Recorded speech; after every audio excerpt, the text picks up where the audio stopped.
Good afternoon, everyone. Good afternoon, sir. Sir Alpalo, good afternoon, classmates. So, my report na na-assign sa akin is about integrated pest management. Okay. Integrated pest management. What will I learn? So, by the end of the lesson, you should be ready to define integrated pest management or IPM, describe the components of IPM, identify opportunities for IPM in your cropping systems. Okay, so IPM is a process of planning and taking steps that will prevent or manage pests. Farmers who practice IPM monitor their crops for pests and use a variety of control methods when they are needed. IPM includes pest identification, monitoring for pests, threshold, choosing a variety of pest methods, evaluations. How did your program work? As we walk through these slides, we will review these 5 components. Your IPM plans includes many types of control and depends on your pests, weeds, insects, and diseases that you need to control.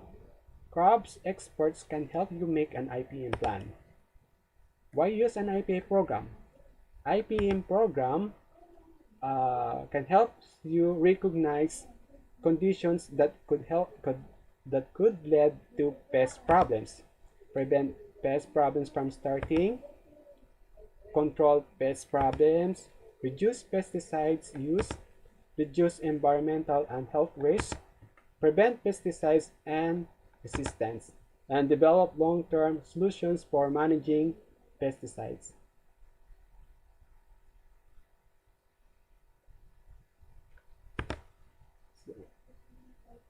Can IPM reduce your pesticides use? Is it the right time to apply pesticides? IPM, if you monitor for early signs of pests, you'll be spraying all when you reach the action threshold. You'll know when you need to use pesticides. IPM begins with prevention. Prevention is an important part of IPM. Many of the crop management decisions you make can help prevent or reduce the pest problems. Think about how you can prevent pest problems when you're making crop management decisions about seed quality and varieties, the health of the soil, planting site selections and plant nutrition, the amount of water available and how it's managed, the effects of local climate, even the handling and marketing of harvested crops. IPM has 5 components: identification, monitoring, thresholds, methods of control, evaluations. And over the next few slides, we review each of these 5 components. Starting with number 1, we have identification. Correct identification of the pest beneficial organism is the key to the effective pest management. So you must first identify the pest beneficial organism to find out about their biology, life cycle, preferred habitat, and other characteristics. When you have this information, you can plan how to control the pest if necessary. You can also reduce the chances of damaging environment and other organisms by choosing the proper pest control.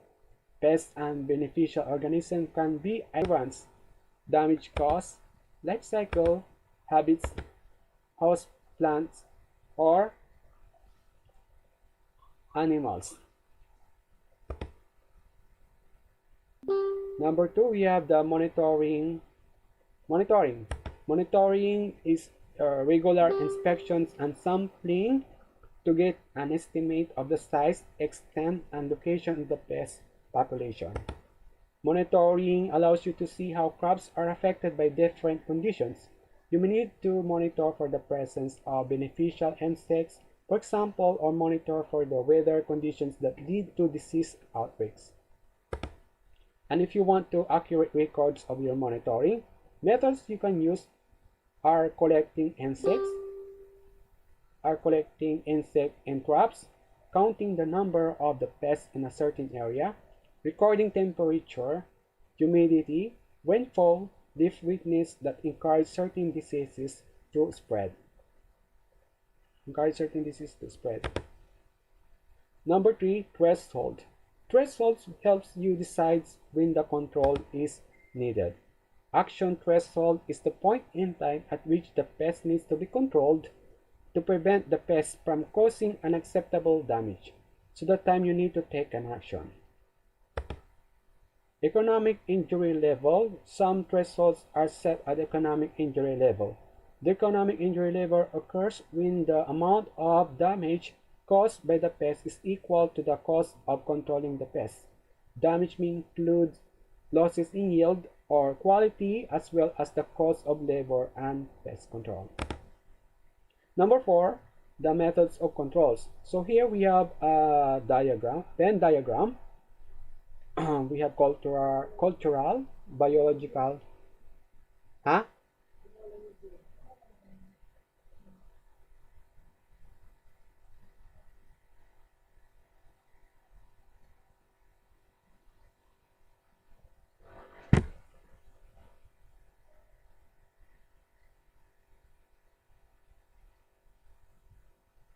So here,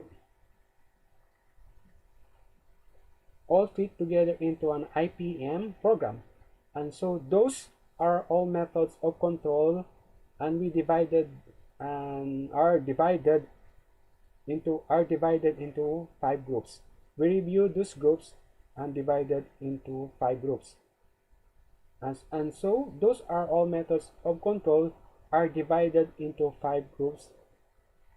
We review those groups in the next few slides.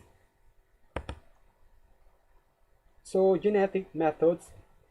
Pest controls using insect or disease-resistant plant varieties developed through traditional or genetic engineered plant breeding. Cultural methods. Using good growing practices of good land management gives crops the best growing conditions and prevents pests from developing or spreading. So cultural pest controls include such things as crop rotations, varying planting and harvesting dates, planting certified seed, which is low in weed, seeds, and disease. Another method is the biological methods. An organism used to control the pests. So these methods include releasing sterile insects to stop the pests from reproducing, releasing beneficial parasites, predators, or microorganisms to attack the pests. So example will be releasing parasites to control white flies in greenhouse. Insect pheromones, chemical produced by insects, may be used to disrupt insect pest mating or attract pests to a trap. Physical methods. Physical methods that removing pests and preventing them from entering the crop, and examples here would include physical control using screens to keep out insects, mulches to keep weeds down, and cultivating fields to control weeds.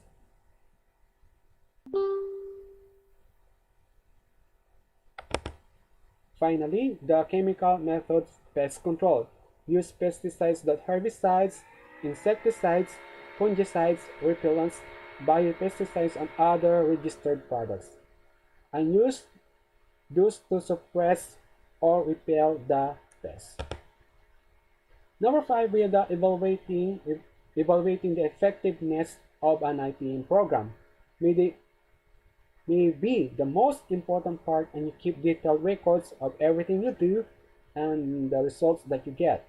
And this information is going to help you decide whether your current pest management program works and is cost effective and why. Might determine if you need to purchase and use pesticides next season. You can review your monitoring methods. Did your monitoring methods work? Do you need to modify the plan for future years? And did you learn about pest forecasting, and probably thinking ahead to other problems in the future? So that's all about integrated pest management, and thank you.